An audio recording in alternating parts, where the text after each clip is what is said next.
Ok, boomer, c'est à vous que je m'adresse. Si vous ne comprenez pas ce terme, c'est que vous en êtes un.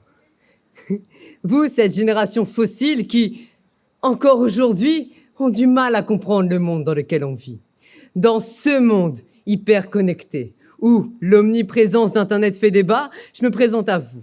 Moi, Katayara Kiran, l'humble représentant de cette jeunesse connectée, de cette génération consommatrice de nouvelles technologies. Car, depuis mes plus lointains souvenirs, j'ai grandi avec une console à la main.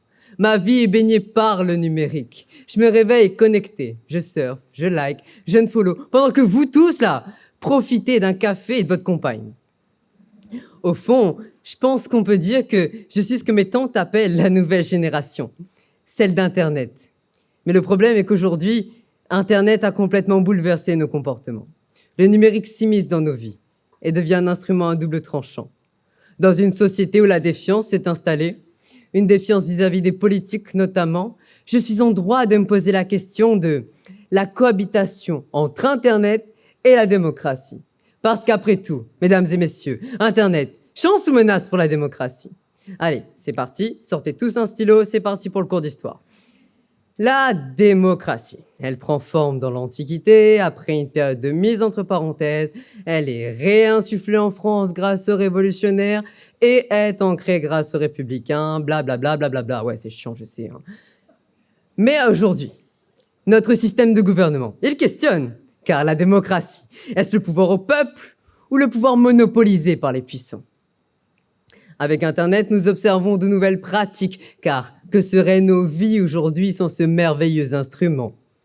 Nos politiciens, eux aussi, utilisent Internet. Ils ont leur compte Facebook, Instagram, Twitter ou autre, mais Internet est surtout devenu une puissante arme de communication. Car quiconque souhaite se montrer, se mettre dans la lumière, doit d'abord être connecté.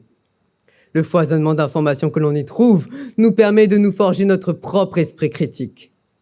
Espace de débat, il favorise les échanges entre gouverneurs et gouvernés. Internet permettrait la mise en place d'une véritable démocratie participative. N'est-ce pas fabuleux? Tout bonnement fabuleux de se dire que Internet pourrait connaître une évolution majeure grâce à Internet. Mais vous savez, comme l'enfer est pavé de bonnes intentions, Internet, c'est aussi des vols de données, de la désinformation, de la surveillance, toute une série de pratiques qui fragilisent la démocratie.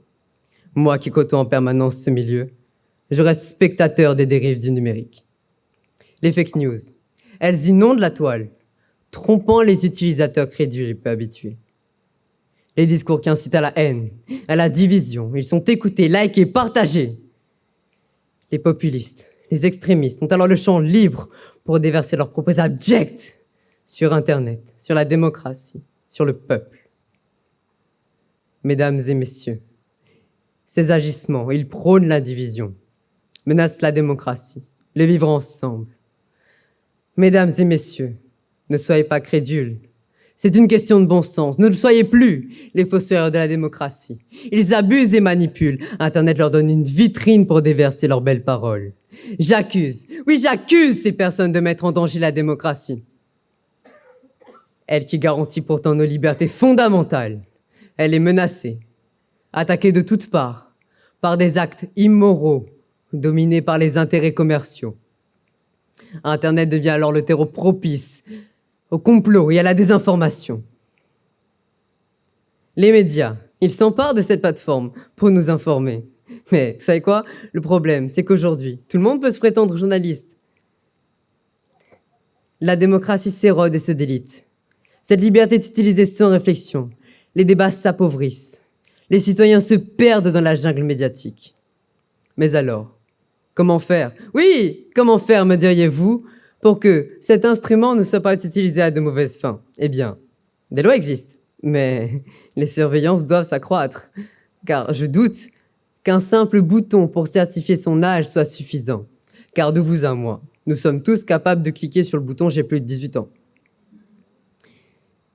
Timendi Kosa Esneskire. Timendi Kosa Esneskire. Qu'est-ce qui baragouine cet enfant? L'ignorance est la cause de la peur. Internet permet de dépasser cette ignorance, d'avoir accès au savoir.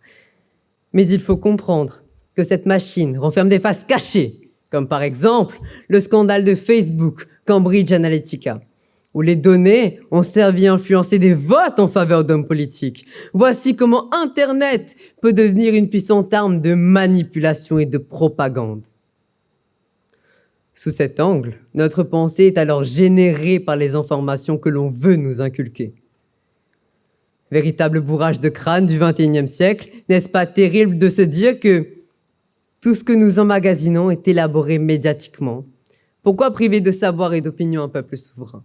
Un peuple inculte serait donc la solution trouvée par certains pour éteindre l'idéal démocratique des esprits?